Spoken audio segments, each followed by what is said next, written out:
Hi everyone, good morning. This is Rahul Mittal from Lucknow. Welcome to my YouTube channel. दोस्तों, आप सब कैसे हैं? आई होप आप लोगों का न्यू ईयर बहुत अच्छा गया होगा और मेरा भी बहुत अच्छा गया। बस कुछ दिनों से स्वास्थ्य मेरा बिगड़ा हुआ था, 3-4 दिनों से फीवर हो रखा था, तबीयत सही नहीं थी। तो मैं आज 3 दिन बाद निकला हूँ और नए साल पे एक नई शुरुआत करते हैं, नए तरीके से करते हैं। और मेरे साथ मेरी स्टूडेंट हैं। हेलो ब्रदर, क्या नाम है आपका? आर्यन। कितने दिन हो गए आज आपको ड्राइविंग सीखते हुए? 11 डेज। कितना परसेंटेज आप ड्राइविंग सीख चुके हैं? 80-90। अब कोई भी गाड़ी आप चला सकते हैं। तो दोस्तों, आज मैं आपको बताऊंगा कि जब फर्स्ट टाइम न्यू विगनर कार को उठाते हैं या स्टार्ट करते हैं तो वो क्या क्या गलतियां करते हैं जिसकी वजह से उनकी कार बार बार बंद हो जाती है। तो ये वीडियो आपके लिए है और अगर आप ध्यान देंगे तो शायद ये प्रॉब्लम आपके साथ नहीं आएगी। अक्सर नए जो ड्राइवर होते हैं, फर्स्ट टाइम कार सीख रहे होते हैं या चलाते हैं 2 दिन 3 दिन 4 दिन के बाद, तो उनके साथ ये दिक्कतें आती रहती हैं। तो दोस्तों, आज मैं बताऊंगा, जैसे कि अभी इन्होंने आर्यन जी ने अपनी कार स्टार्ट कर ली है। कार स्टार्ट करी तो स्टार्टिंग के टाइम इन्होंने सबसे पहले न्यूट्रल चेक किया। न्यूट्रल चेक करने के बाद इन्होंने पूरा क्लच दबाया। क्लच दबा के इन्होंने इंजन को ऑन कर लिया। अब इंजन को ऑन करने के लिए इनकी गाड़ी एकदम रेडी हो चुकी है।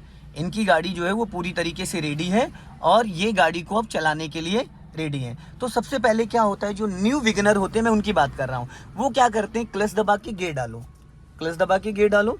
अब इन्होंने गियर डाला और वो क्या करते हैं, एक सेकंड, वो क्या करते हैं, धीरे धीरे क्लच छोड़ना स्टार्ट कर देते हैं और यहाँ से हैंड ब्रेक को अनलॉक नहीं करते हैं।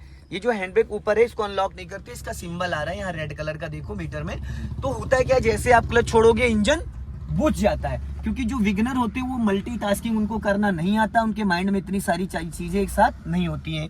अब आपको करना है क्या है, हैंड ब्रेक अनलॉक करना है और हैंड ब्रेक हमेशा अनलॉक इंजन ऑन होने के बाद ही करना है, क्योंकि अगर इंजन ऑफ पे आप हैंड ब्रेक अनलॉक करोगे तो आपकी गाड़ी में जो ब्रेक है वो पैर वाला ब्रेक काम नहीं करता है, क्योंकि जब तक इंजन ऑन नहीं होता तब तक वो पावर ब्रेक वर्क नहीं करता है, पावर स्टीयरिंग वर्क नहीं करता है। तो इसलिए हमेशा जब इंजन ऑन कर लें, ऑन करने के बाद ही हैंड ब्रेक को अनलॉक करें, ताकि हम पैर वाले ब्रेक से ब्रेक को दबा सकें।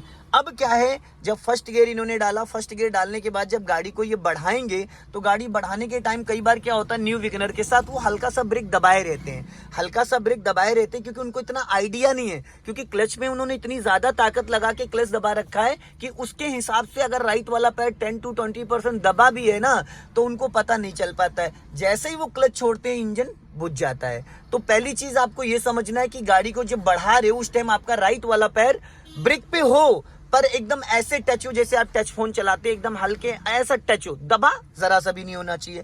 और दबा वो क्यों रहता है, जब आप पूरा पैर पैडल पे रखते हो तो दबा रहता है, अगर एड़ी को नीचे आप टच करके रखोगे तो दबा नहीं रहेगा। पहली चीज। अब देना है आपको राइट का सिग्नल। अब आपको क्लच कितना रिलीज करना है, वो हर गाड़ी का क्लच एक अलग होता है। किसी का 20% पे गाड़ी गियर में एक्टिव होती है, किसी का 30%, किसी का 80%, किसी का 90%। न्यू लोग जो होते हैं, अब देखो इन्होंने 20 से 30% क्लच छोड़ा, गाड़ी सीधा ले जाना है, 20 से 30% क्लच छोड़ा बिना एक्सीलेटर और गाड़ी मूव करनी स्टार्ट हो गई। तो यहाँ पे एक्सीलेटर की कोई भी नीड नहीं है। अगर आप विगनर हैं, कार सीख रहे हैं, सीखना चाहते हैं, एक्सीडेंट क्यों होता है, जो नए ड्राइवर होते हैं, नए विगनर होते हैं, वो क्लच के साथ साथ एक्सीलेटर भी ले लेते हैं और एक्सीलेटर ज्यादा दब जाता है और वो हड़बड़ा जाते हैं, जिसकी वजह से उनकी गाड़ी टकरा जाती जाके। जब हमें पता है कि बिना एक्सीलेटर के गाड़ी नहीं उठ रही है, उठ जाती है, तो हमें एक्सीलेटर का कोई रोल ही नहीं है, तो हम एक्सीलेटर पे पैर ही नहीं ले जाएंगे। तो दोस्तों, अगर आप इन सब सारी चीजों को करते हैं तो आपकी गाड़ी में कभी भी एक्सीडेंट नहीं होगा। तो अभी आपको सीधा चलना है। तो पहली चीज तो दोस्तों, ये 3 बातें जो मैंने बताई वो बहुत हेल्पफुल हैं, ये हर व्यक्ति के लिए है जो भी नया इंसान है। अब आपको करना है यहाँ से यू टर्न। तो यू टर्न के टाइम भी न्यू विगनर बहुत ज्यादा दिक्कत करते, बहुत परेशान हो जाते, बहुत ज्यादा पैनिक हो जाते। तो हमें अभी क्या करना है, राइट का देना है सिग्नल, राइट का सिग्नल दे दो। अब अपनी गाड़ी को यहाँ पे रोक के खड़े हो जाओ, पूरा क्लच देन ब्रेक, गाड़ी रोक ली। अब पहले राइट वाले मिरर को देख लो कि आपके पीछे कौन सी गाड़ियां आ रही हैं, सामने से कौन सी गाड़ियां आ रही हैं। अब खड़ी गाड़ी पे पहले पूरा 90 डिग्री से आप स्टीयरिंग घुमा लो, पूरा 90 डिग्री से, इसको बोलते हैं 90 डिग्री। बहुत सारे लोग हैं उनको यही नहीं पता कि 90 डिग्री स्टीयरिंग किसे कहते हैं। भाई जब पूरी स्टीयरिंग घूम जाए, अब ये लॉक हो गई, अब ये है 90 डिग्री। अब आपको क्या करना है, राइट वाला पैर ब्रेक पे रखना, पर ब्रेक दबाना नहीं है। अब धीरे धीरे क्लच को रिलीज करना है, एकदम जैसे गाड़ी को रिंगाना है, चलाना नहीं है, एकदम धीरे धीरे। और धीरे धीरे धीरे धीरे गाड़ी आपकी यहीं से, क्योंकि खड़ी गाड़ी पे मैंने पूरा स्टीयरिंग घुमा दिया तो अब दिक्कत नहीं आने वाली है। अब धीरे धीरे चलते रहना, बीच बीच में हॉर्न देते रहना, बस। अब हल्का सा आप देखो सामने से पल्सर आ रही है, पर जिस कंडीशन में हमारी गाड़ी चल रही है वो आराम से निकल जाएगा। अभी स्टीयरिंग सीधा कर लो, वेरी गुड।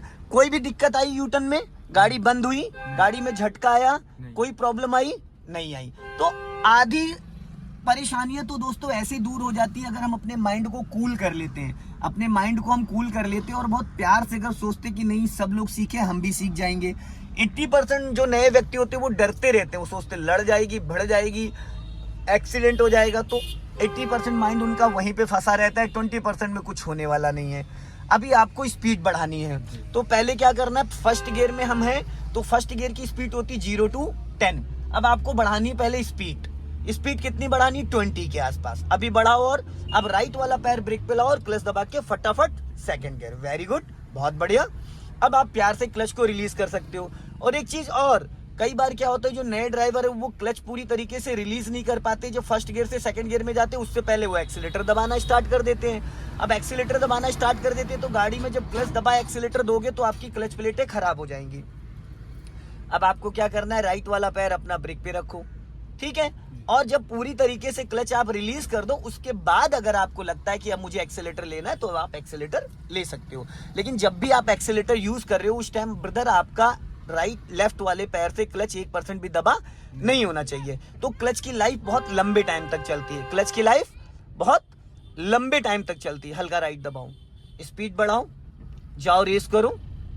और तो ये जो छोटी छोटी बातें मैंने भाई बताई आप सभी लोगों को, जितने भी मेरे फॉलोवर्स हैं और जो नहीं भी फॉलो करते हैं, मेरी वीडियोस देखते हैं, हर दिन मैं नए नए तरीके से वीडियो अपलोड करता हूँ। रील्स है, लॉन्ग वीडियो है, फेसबुक पे, इंस्टा पे, यूट्यूब पे, ताकि आप लोगों को ज़्यादा से ज़्यादा नॉलेज मिल सके। क्योंकि हर ड्राइविंग स्कूल वाला ये सब नहीं बताता है, उसको सिर्फ अपने पैसे से मतलब है और उसको अपने समय से मतलब है कि 15 दिन, 20 दिन, 10 दिन पूरे कराए, आप अपने घर, वो अपने घर।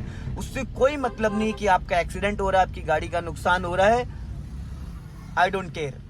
तो इसमें क्या है, जब आप मेरी वीडियोस देखते हो तो आपको बहुत कुछ छोटी छोटी टिप्स मिलती है, बहुत कुछ नॉलेज मिलता है। तो आप मेरी जब भी वीडियो देखो तो पूरी वीडियो को लॉन्ग तक देखो, स्टार्टिंग से लेके लास्ट तक, क्योंकि बहुत सारी बात आधी अधूरी जानकारी समझ में नहीं आती।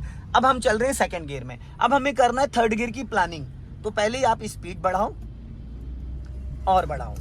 थर्ड गियर की स्पीड होती है 30 to 40। राइट वाला पैर ब्रेक पे लाओ, 12 o'clock पे स्टीयरिंग, अब पूरा क्लच दबा के और मिड में, बीचों बीच में आप ऊपर, वेरी गुड। बहुत ही मक्खन की तरीके से इन्होंने गियर डाला, ना स्पीड ज्यादा हुई, ना गाड़ी का डिसबैलेंस हुआ, ना स्टीयरिंग लहराई, एकदम जिसे कहते हैं परफेक्ट, ऑसम तरीके से इन्होंने गियर डाला। क्योंकि मैं बताता गया और ये करते गए, और हालांकि 10 से 11 दिन हो गए और बहुत अच्छी गाड़ी चलाते हैं। और मेरा दोस्तों कंट्रोल कोई नहीं है, मेरी कोशिश ये रहती है कि मुझे 1% भी क्लच ब्रेक यूज ना करना पड़े, ताकि जो स्टूडेंट मेरे पास विश्वास लेके आया है, भरोसा लेके आया है कि राहुल के पास जाऊंगा और राहुल मुझे ट्रेन करेगा, तो मैं उस पर खरा उतरूं। मैं सभी के साथ ही करता हूं और 99% मेरे पास जो व्यक्ति आता है वो सीख ही जाता है। क्योंकि जितना मैं प्रैक्टिस करा देता हूँ, जितना रिवर्स, पार्किंग, स्लोपिंग, गलियों में बम्पर टू बम्पर ट्रैफिक, तो ऐसा नहीं है एक आधा बंदा कोई ऐसा हो जो प्रैक्टिस ना करता हो, नहीं तो सभी ही लोग सीख जाते हैं। हर मोड़ पे कहीं ना कहीं मिलते हैं। ये आप लोगों की दुआएं हैं, आप लोगों की ब्लेसिंग है, जो ईश्वर ने मुझे इतना अच्छा एक प्लेटफॉर्म दिया, जो मैं इस जरिए से आप लोगों की मदद कर पा रहा हूँ। हमें चलना है एकदम सीधा, एकदम सीधा। अब इन्होंने देखो क्या किया, मैंने कहा है एकदम सीधा चलना है, सामने था ट्रैफिक, सामने चौराहा, इन्होंने राइट वाला पैर ब्रेक पे रखा, ब्रेक से स्पीड कम करी, क्लच दबा के गियर सेकंड कर दिया। अब यहाँ पे स्पीड इन्होंने ऑटोमेटिक डाउन, क्योंकि थर्ड गियर की स्पीड 30 to 40 होती है और यहाँ पे हम 30 की स्पीड में गाड़ी को नहीं निकाल सकते थे। 30 की स्पीड में हम गाड़ी को यहाँ पे नहीं निकाल सकते थे, जिसकी वजह से इन्होंने गियर को डाउन कर लिया। इसका मतलब ये है कि इनको उसके बारे में नॉलेज हो चुका है कि हमें थर्ड गियर कहाँ करना है और सेकंड गियर कहाँ करना है, जो मैं फर्स्ट डे से सिखाता आ रहा हूँ। तो डे वाइज डे इंप्रूवमेंट हो रहा है। तो दोस्तों देखो, चलाना ना चलाना एक आपके ऊपर डिपेंड करता है, आप किसी से कंपेयर नहीं कर सकते। मेरे पास 32 स्टूडेंट एवरी डे रहते हैं, महीने में मैं 40 से 60 लोगों को ड्राइविंग सिखाता हूँ। तो उसमें क्या है ना, कुछ लोग बहुत जल्दी कैच कर जाते हैं, कुछ लोगों को थोड़ा समय लग जाता है, कुछ लोग बहुत ही जो डर रहे होते हैं उनको हो सकता है थोड़ा वक्त लग जाता है, पर मैं इतनी प्रैक्टिस जरूर करा देता हूं कि आप अपनी गाड़ी अकेले निकाल सकते, चला सकते, पार्किंग में लगा सकते हैं। मेरे पास जिसने अगर 10 से 12 दिन ट्रेनिंग ले ली तो मैं ये गारंटी लेता हूं कि उसको कभी भी दिक्कत कहीं पे भी नहीं आएगी, चाहे वो रिवर्स हो, चाहे पार्किंग हो, चाहे स्लोपिंग हो, चाहे कुछ भी हो। अगर वो इंटरेस्ट लेके आ रहा है तो, अगर वो शौकियों में सीखने आ रहा है तो भाई कुछ नहीं हो सकता। अब यहाँ से हमें लेफ्ट जाना है।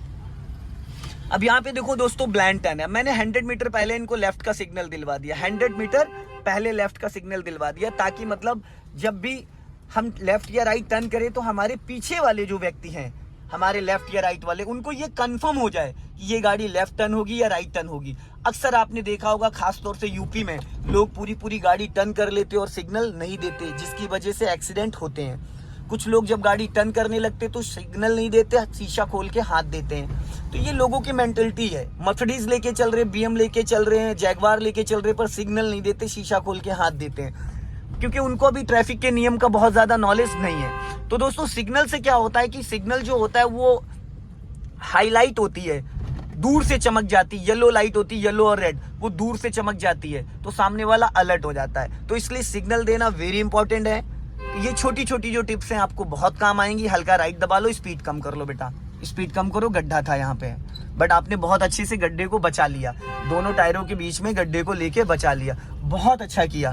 तो दोस्तों मुझे बहुत अच्छा लग रहा है क्योंकि मैंने इसको ट्रेन किया 10 से 11 दिन में और ये बहुत अच्छी कार आज चला रहा है। आज मैं 3 से 4 दिन बाद वापस क्लास ले रहा हूँ क्योंकि कुछ टाइम की वजह से मेरी तबीयत खराब थी, जिसकी वजह से, बट 4 दिन बाद भी ये बहुत अच्छी तरीके से गाड़ी चला पा रहा है। आई होप बड़ी खुशी हो रही है कि मैं इनका गुरु हूँ, ये मेरे स्टूडेंट और मैंने इनको ट्रेन किया, तो ये कहीं भी अभी गाड़ी लेके जाएंगे तो इनको कोई दिक्कत नहीं आएगी। तो दोस्तों बस मैं यही चाहता हूँ आप लोग सेफ रहें, सुरक्षित रहें और हमेशा खुश रहें और मुस्कुराते रहें। कर भला तो हो भला, हमेशा खुशियां बांटते रहो आपस में एक दूसरे से। जय हिंद, वंदे मातरम।